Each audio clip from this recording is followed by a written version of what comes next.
Hello student, welcome back.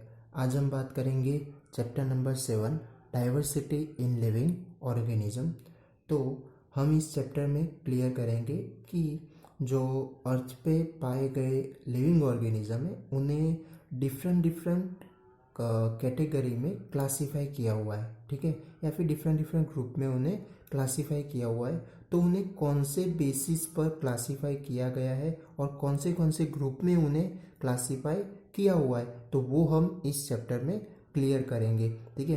क्योंकि जो living organism है अर्थ पे पाए जाते हुए वो डिफरेंट डिफरेंट तरह के पाए जाते हैं, डिफरेंट डिफरेंट वैरायटी में पाए जाते हैं। कुछ ऑर्गेनिज्म है वो बहुत ही छोटे हैं, ठीक है, जैसे कि माइक्रो ऑर्गेनिज्म की बात करें, ठीक है, कुछ साइज में बहुत ही बड़े हैं। तो इस तरह से कुछ की बात करें तो वो ऐसे उनकी लॉन्ग लाइफ टाइम होती है, ठीक है। कुछ ऑर्गेनिज्म की शॉर्ट लाइफ टाइम है, ठीक है। तो अब इस तरह के जो ऑर्गेनिज्म है तो वो हमें डिफरेंट डिफरेंट वैरायटी में पाए जाते हैं, और इसी डिफरेंट डिफरेंट वैरायटी में जो ऑर्गेनिज्म पाए जाते हैं उसे क्या बोला गया है, यहाँ पर डाइवर्सिटी बोला है। तो वही हमें इस चैप्टर में समझना है, ठीक है, कि कौन से कैरेक्टरिस्टिक का यूज़ करके उन्हें डिफरेंट डिफरेंट ग्रुप में कैटेगराइज किया हुआ है। तो चलो अब समझते हैं कि फर्स्ट ऑफ ऑल हम इंट्रोडक्शन देख लेते हैं कि डाइवर्सिटी इन लिविंग ऑर्गेनिज्म। तो डाइवर्सिटी किसे बोला जाएगा, तो अब कुछ ऑर्गेनिज्म हो गए, यानी कि पर्टिकुलर डिफरेंट डिफरेंट ऑर्गेनिज्म पाए जाते हैं, तो उन ऑर्गेनिज्म में कुछ सिमिलैरिटी एक दूसरे में देखने को मिलेगी, कुछ डिफ्रेंसिएशन भी उनके बीच में देखने को मिलेगा। तो उन्हीं का यूज़ करके फिर उन्हें एक पर्टिकुलर ग्रुप में अरेंज किया हुआ है, ठीक है। तो अब ऐसा करने का रीज़न क्या होगा, तो जो भी यानी कि बहुत सारे ये अर्थ पे पाए जाते हुए जो ऑर्गेनिज्म है वो बहुत ही ज़्यादा है, ठीक है। तो उन हर एक को पर्टिकुलर स्टडी करने में हमें इजी हो जाए, इसकी वजह से हर एक को क्या किया है, डिफरेंट डिफरेंट कैटेगरी में क्लासीफाई किया हुआ है, ठीक है। ताकि जैसे कि एक एग्जांपल दूँ कि आपकी जो बुक्स वगैरह है, जैसे कि नोटबुक हो गई, टेक्स्ट बुक हो गई, ठीक है, तो उन सबको आप वेल अरेंज करके आपके कपबोर्ड में रखते हैं। जैसे आपको तुरंत ही चाहिए तो वो इजीली आप उसे ले सकते हैं, या फिर आपके घर में जो खाने पीने की चीज़ें होगी उसे पर्टिकुलर जगह पर रखा जाता है। जो खेलने की चीज़ें होती है आपकी, उन्हें आप एक जगह पर रखोगे। आपके क्लॉथ वगैरह जो है उन्हें एक कपबोर्ड में रखा जाता है। तो ऐसा क्यों किया जाता है, क्योंकि उस वो हर एक चीज़ हमें इजीली वो प्रोवाइड हो सके। तो ऐसा करने का पीछे का रीज़न क्या है, तो उनके डिफरेंट डिफरेंट प्रॉपर्टी। तो जो खाने पीने की चीज़ें थी वो हम यूज़ करेंगे हमारे एनर्जी के लिए, ठीक है। फिर वो क्लोथ है तो उनकी कैरेक्टरिस्टिक चेंज हो जाएगी, ठीक है, वो हम हमारे यानी कि पहनने के चीज़ें हो जाएगी, ठीक है। फिर खेलने की चीज़ें, तो इस तरह से डिफरेंट डिफरेंट चीज़ों को पर्टिकुलर जगह पर अरेंज करते हैं ताकि हमें वो इजीली प्रोवाइड हो सके। तो इसी तरह ये जो लिविंग ऑर्गेनिज्म है उन्हें पर्टिकुलर उनकी सिमिलैरिटी डिसिमिलैरिटी को देखकर स्टडी करके उन्हें पर्टिकुलर ग्रुप में अरेंज किया है, ताकि वो हमें बाद में भी हम उसे अच्छे से स्टडी कर सके, ठीक है।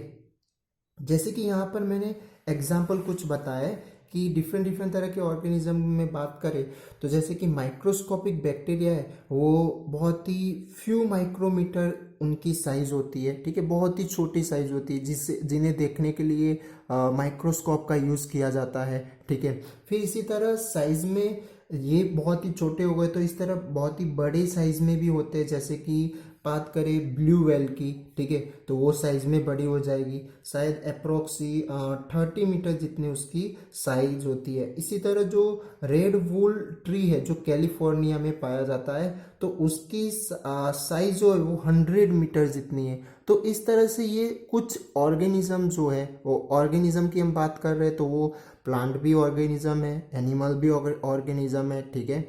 फिर छोटे माइक्रोस्कोप यानी कि माइक्रोस्कोपिक माइक्रो ऑर्गेनिज्म, वो भी एक टाइप के लिविंग ऑर्गेनिज्म ही है, ठीक है। तो कुछ है जो साइज में बहुत ही छोटे हैं, कुछ है वो बहुत ही बड़े हैं, ठीक है। अब इसी हाइट के अकॉर्डिंग बात करें तो इसमें भी सम जो पाइन ट्री है तो वो, सॉरी, इनकी लाइफ के बारे में बात किया जाए तो जो पाइन नाम की जो ट्री है तो वो live for 1000 of year while insect like mosquitoes die within a few day. तो इस तरह से कुछ ऑर्गेनिज्म के अंदर इस तरह की कैरेक्टर, उनकी लाइफ के अकॉर्डिंग कैरेक्टरिस्टिक कैसी पाई जाती है, कम, किसी में कम पाई जाती है तो किसी में बहुत ही ज़्यादा पाई जाती है। तो इस तरह से पर्टिकुलर उनकी कैरेक्टरिस्टिक को देखकर फिर उन्हें डिफरेंट डिफरेंट तरह से क्लासीफाई करने का ट्राई किया है डिफरेंट डिफरेंट बायोलॉजी साइंटिस्ट लोगों ने, ठीक है। तो पहले तो हम क्लियर कर लेते हैं कि डाइवर्सिटी किसे बोला जाएगा।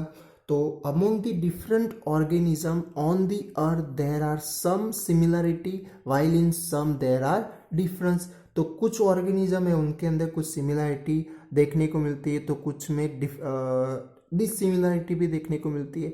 जैसे कि ह्यूमन और मंकी दोनों के अंदर हमें थोड़ी बहुत सिमिलरिटी देखने को मिलती है, ठीक है। बट इसी के साथ साथ कुछ डिसिमिलरिटी भी उनके अंदर होती है। अब इसी तरह बात करें प्लांट और एनिमल, तो प्लांट जो है वो उनकी बॉडी स्ट्रक्चर, उनका जो उनके जो ऑर्गन है, इसी तरह ह्यूमन या फिर एनिमल की जो बॉडी स्ट्रक्चर होती है, उनके जो ऑर्गन्स है तो वो भी एक दूसरे से क्या देखने को मिलेंगे, डिफरेंट देखने को मिलेंगे, ठीक है। तो इस तरह से कुछ ना कुछ हमें सिमिलरिटी और कुछ डिसिमिलरिटी उन ऑर्गेनिज्म में देखने को मिलती है। तो the diversity among organism is studied by understand this similarity and dissimilarity. तो डाइवर्सिटी एक क्या है कि जो ऑर्गेनिज्म है तो उनकी जो सिमिलरिटी और डिसिमिलरिटी स्टडी करने का एक जरिया है और इसी के थ्रू हमें पता चलता है कि हाँ भाई ये ऑर्गेनिज्म इससे कितना डिफरेंट है, ठीक है। अब हम बात करते हैं कि उन्हें कौन से बेसिस पर क्लासिफाई किया हुआ है।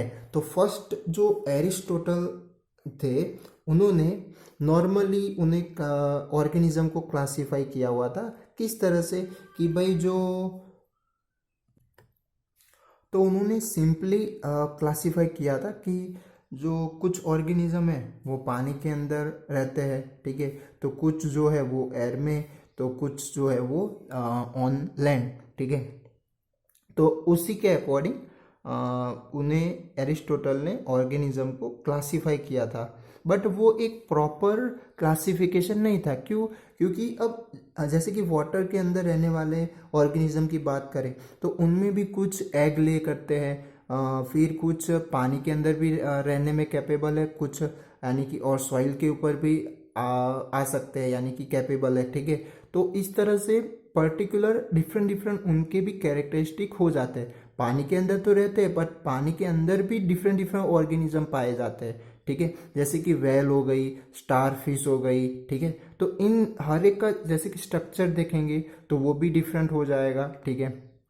तो इस तरह से नो डाउट वाटर के अंदर रहते हैं बट उनमें भी डिफरेंट डिफरेंट ऑर्गेनिज्म हमें पाए जाते हैं। इसी तरह लैंड पे रहने वाले हैं तो उनके अंदर भी डिफरेंट डिफरेंट पाए जाएंगे, कुछ बहुत ही बड़े देखने को मिलते हैं, कुछ बहुत ही छोटे होते हैं, ठीक है, साइज में डिफरेंट, फिर इसके साथ साथ स्ट्रक्चर, बॉडी स्ट्रक्चर उनका डिफरेंट होता है, ठीक है। तो इस तरह से एक प्रॉपर क्लासिफिकेशन इस तरह से हमें मिला हुआ नहीं था, ठीक है। तो उसके बाद और भी उसे और क्लासिफिकेशन करने की ज़रूरत पड़ी, ठीक है। But there this is not a proper way to classify organism according their habitat. तो ये पर्टिकुलर हैबिटेट के अकॉर्डिंग ये एक प्रॉपर वे में क्लासिफिकेशन था नहीं। तो इसकी वजह से और किस तरह से क्लासिफाई किया जाएगा तो उसके लिए यहाँ पर दिया है मॉडर्न मेथड ऑफ क्लासिफिकेशन। तो वो किस तरह से, बाय सेल डिज़ाइन, फिर body design and mode of nutrition. तो इस तरह कुछ यहाँ पर कैरेक्टरिस्टिक आपको दिखाया कि या फिर हाँ कैरेक्टरिस्टिक बोल सकते हैं या फिर उसकी मेथड कौन सी है जो उस ऑर्गेनिज्म को डिफरेंट डिफरेंट ग्रुप में हम क्लासीफाई कर सके, ठीक है। तो देखते हैं, a definite hierarchy is established after taking into consideration characteristic of organism and then they are classify into different group. यहाँ पे एक वर्ड है कि हेराइकी। हेराइकी किसे बोलेंगे वो हम नेक्स्ट टॉपिक में क्लियर करने वाले हैं। हेराइकी यानी कि ये जो क्लासिफिकेशन किया हुआ है तो उसके particular step by step order में अरेंज किया है, ठीक है। तो उस स्टेप बाय स्टेप ऑर्डर में जो अरेंज किया है उसे क्या बोला बोला जाएगा, हेराइकी, ठीक है। तो यहाँ पर जो फर्स्ट जैसे कि सेल डिज़ाइन के बारे में बात करें तो हमने देखा हुआ था यानी कि चैप्टर नंबर 5 में कि दो टाइप के होते हैं, प्रोकैरियोटिक और यूकैरियोटिक सेल होते हैं, ठीक है। प्रोकैरियोटिक सेल होते हैं उसके अंदर वेल न्यूक्लियस पाया जाता नहीं है, ठीक है। जैसे जब यूकैरियोटिक जो सेल होते हैं, ठीक है, तो उनके अंदर एक वेल न्यूक्लियस पाया जाता है। इट मीन्स उसके सराउंडिंग न्यूक्लियर मेम्ब्रेन होता है, ठीक है। जो सेल होता है तो उसके अंदर एक वेल शेप में हमें न्यूक्लियस पाया जाता है। तो ऐसे सेल को क्या बोला जाएगा, यूकैरियोटिक सेल। यू का मतलब ट्रू और कैरियोटिक का मतलब होगा न्यूक्लियस। तो ये ट्रू न्यूक्लियस इसके अंदर पाया जाता है, इसकी वजह से यूकैरियोटिक। और प्रोकैरियोटिक में क्या होता है, वेल डिफाइंड न्यूक्लियस होता नहीं है। क्यों? क्योंकि इसके न्यूक्लियस के सराउंडिंग जो मेम्ब्रेन बाउंड होती है वो प्रोकैरियोटिक सेल के अंदर पाई जाती नहीं है, ठीक है। तो सेल के डिजाइन यानी कि पर्टिकुलर जो भी ऑर्गेनिज्म होगी तो उनके अंदर किस टाइप के सेल पाए जाते हैं तो उसके बारे में बात करें तो दो टाइप के हो सकते हैं, प्रोकैरियोटिक और यूकैरियोटिक। अब ये सेल को क्यों इतना ऐसे ज़्यादा इम्पोर्टेंट दिया है, क्योंकि हम पढ़ चुके हैं कि सेल ही जो भी लिविंग बॉडी है उसका स्ट्रक्चरल और फंक्शनल यूनिट है, ठीक है। तो इसकी वजह से सेल डिज़ाइन भी उसके ऊपर डिपेंडेड है और उसी के थ्रू पूरा उसका बॉडी डिज़ाइन बनता है, ठीक है। उसके बाद बात करें बॉडी डिज़ाइन, तो बॉडी डिज़ाइन में क्या होगा, तो यूनिसेल्युलर होते हैं और कुछ ऑर्गेनिज्म होते हैं वो मल्टी सेलुलर होते हैं, ठीक है। तो unicellular it means only made on single cell, ठीक है, मेड बाय सिंगल सेल। और मल्टी सेलुलर यानी कि मोर देन वन सेल से वो बने हुए हैं, बहुत ही ज़्यादा सेल से, ठीक है। तो उसे क्या बोला जाएगा, मल्टी सेलुलर ऑर्गेनिज्म, ठीक है।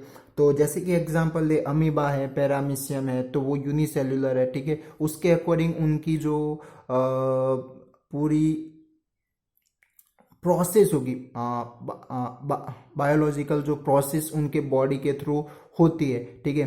तो वो भी क्या होती है, डिफरेंट होती है as compare multicellular organism. क्यों? मल्टी सेलुलर ऑर्गेनिज्म में पर्टिकुलर ऑर्गन पाए जाते हैं, वो जो भी लाइफ प्रोसेस उनके अंदर होती है वह, ठीक है, वो चाहे न्यूट्रिशन हो, रेस्पिरेशन हो, ठीक है, एक्सक्रेशन हो, ठीक है। तो ये सब उन हर दोनों ऑर्गेनिज्म में, वो चाहे यूनिसेलुलर बॉडी वाले हो या फिर मल्टी सेलुलर, तो उन दोनों में डिफरेंट तरह से पाया जाता है, ठीक है। फिर हम बात करते हैं कि मोड ऑफ न्यूट्रिशन।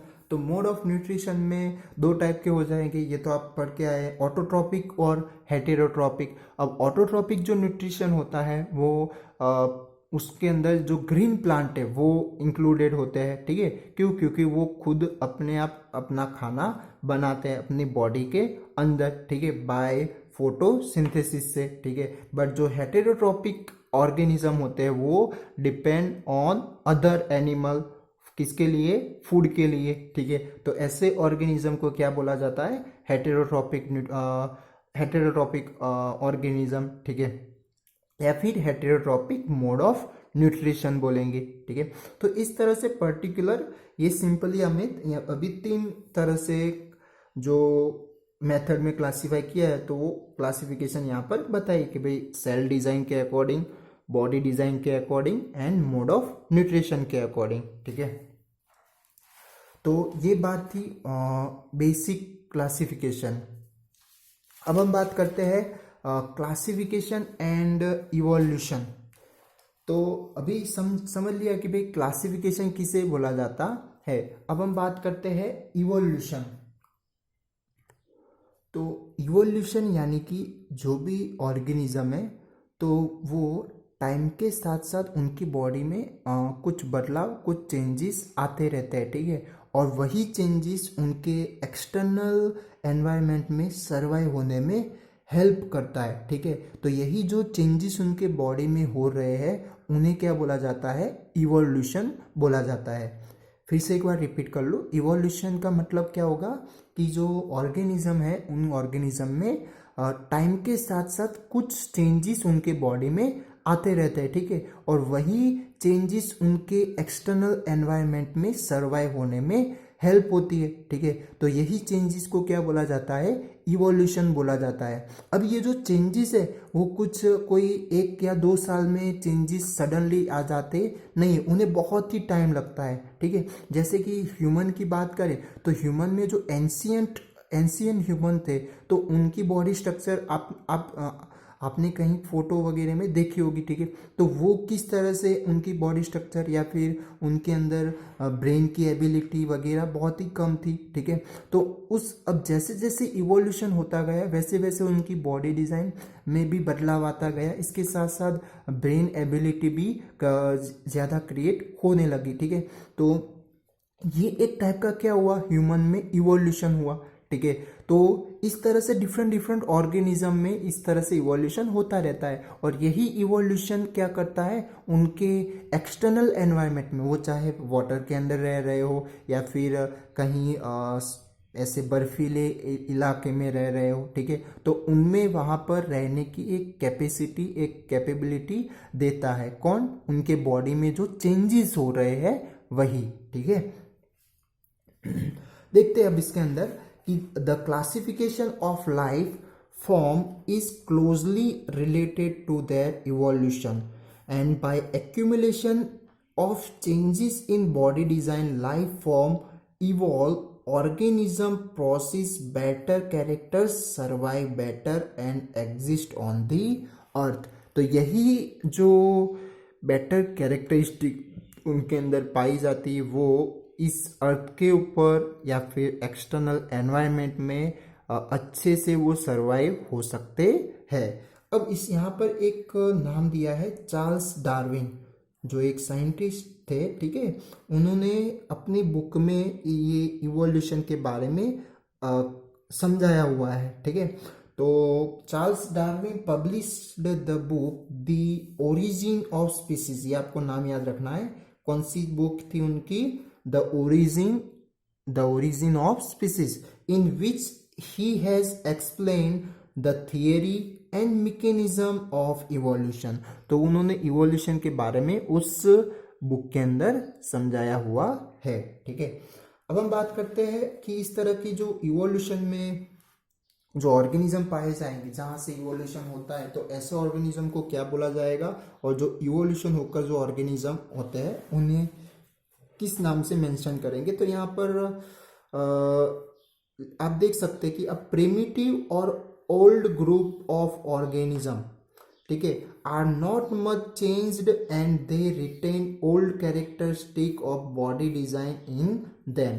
जैसे कि हमने बात की अभी एंशियंट जो ह्यूमन पाए जाते थे, ठीक है, तो उसकी बॉडी डिजाइन कैसी, उन ऐसे ऑर्गेनिज्म को क्या बोला गया, प्रिमिटिव, या फिर अभी हमने देखा कि प्रोकैरियोटिक सेल, ठीक है, प्रोकैरियोटिक को प्रिमिटिव भी बोला जाएगा। प्रिमिटिव क्यों, क्योंकि पहले जब सेल इवॉल्व हुआ था तो उस टाइम उनका जो न्यूक्लियस था वो न्यूक्लियस वेल डिफाइंड नहीं था, ठीक है, उसके सराउंडिंग सेल में न्यूक्लियर मेम्ब्रेन पाई जाती नहीं थी, ठीक है। जैसे जैसे इवोल्यूशन होता गया वैसे फिर वो प्रोकैरियोटिक सेल फिर किस में कन्वर्ट होता गया, यूकैरियोटिक या फिर यूकैरियोटिक सेल के अंदर, ठीक है। तो अब इसी तरह यहाँ पर उन्होंने नेम मेंशन किया है प्रिमिटिव और ओल्ड ग्रुप ऑफ ऑर्गेनिज्म, ठीक है।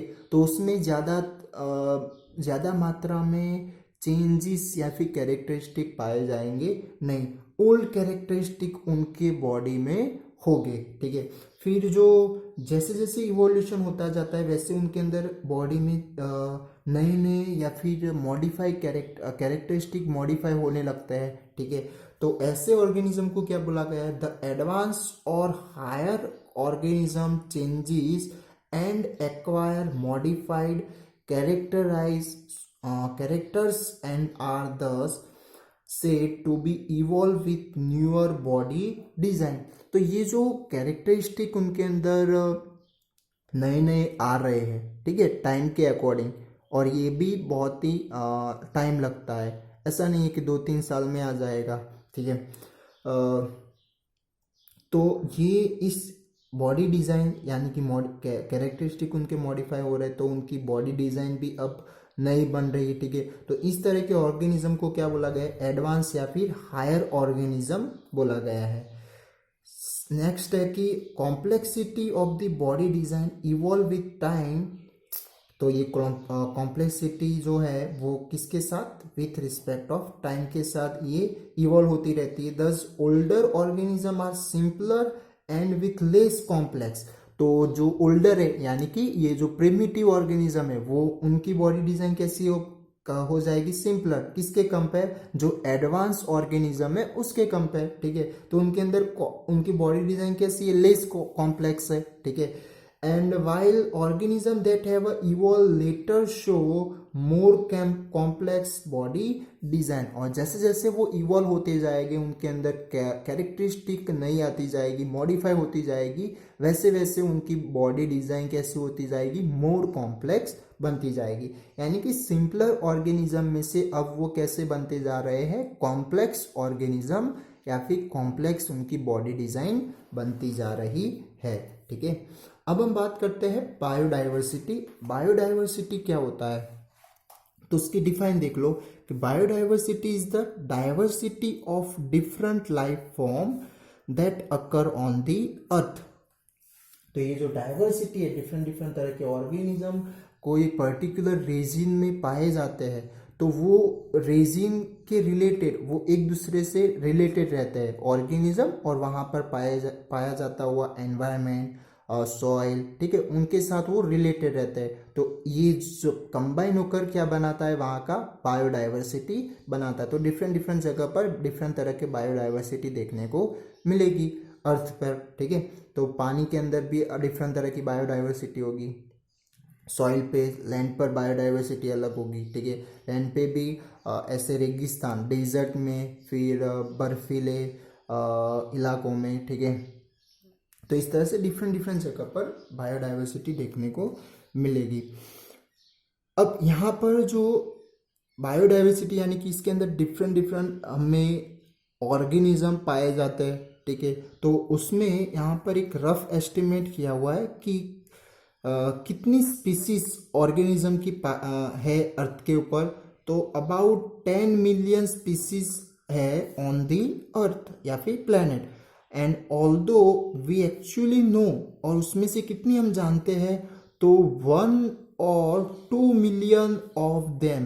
तो उसमें से ओनली फॉर हम आइडेंटिफाई या फिर कितनी जान सके हैं, 1 मिलियन या फिर 2 मिलियन ही जान सके, और कितनी है, 10 मिलियन ऑफ स्पीसीज अर्थ के ऊपर है, ठीक है। अब ज्यादातर ये कहाँ पर पाई जाती है, तो the warm and humid tropical region of the earth between tropical of cancer and tropical of Capricorn. तो ये इनके बीच में, tropical of cancer and tropical of capricorn के बीच में ये यानी कि बात करें कि मेगा डाइवर्सिटी वहाँ पर पाई जाती है, are rich in diversity of plant and animal life form, ठीक है। और this is called region of mega diversity. तो इस तरह से ये बात थी यहाँ पर बायोडाइवर्सिटी के बारे में, कि डाइवर्सिटी किसे बोला जाता है, उसकी डिफाइन क्या होगी, और कितनी मात्रा में यानी कि कितने नंबर में ये ऑर्गेनिज्म अर्थ पे है, ठीक है। एक रफली एस्टिमेट किया हुआ है, तो कितने हैं, 10 मिलियन, और उसमें से ओनली फॉर आइडेंटिफाई कितने किए गए हैं, 1 or 2 मिलियन जितने ही, ठीक है। और ज़्यादातर ये tropical of cancer and tropic of capricorn के बीच में ज़्यादातर पाई जाती है, ठीक है। क्योंकि वो सभी रीजन होगा, वो कैसा होगा, ऐसे जंगल टाइप का है, ठीक है। तो वहाँ पर प्लेस के बारे में बात करें तो कौन से हो जाएंगे, तो यानी कि ब्राज़ील है, फिर मलेशिया है, ऑस्ट्रेलिया है, ठीक है, फिर इंडिया, चाइना, तो ये सब इस इनके बीच की इलाके हो जाएंगे। तो ये बात थी फर्स्ट पार्ट में, इंट्रोडक्शन, फिर बेसिक क्लासिफिकेशन, फिर इवोल्यूशन और क्लासिफिकेशन का क्या रिलेशन है, ठीक है, और बायोडाइवर्सिटी, ठीक है। Thank you.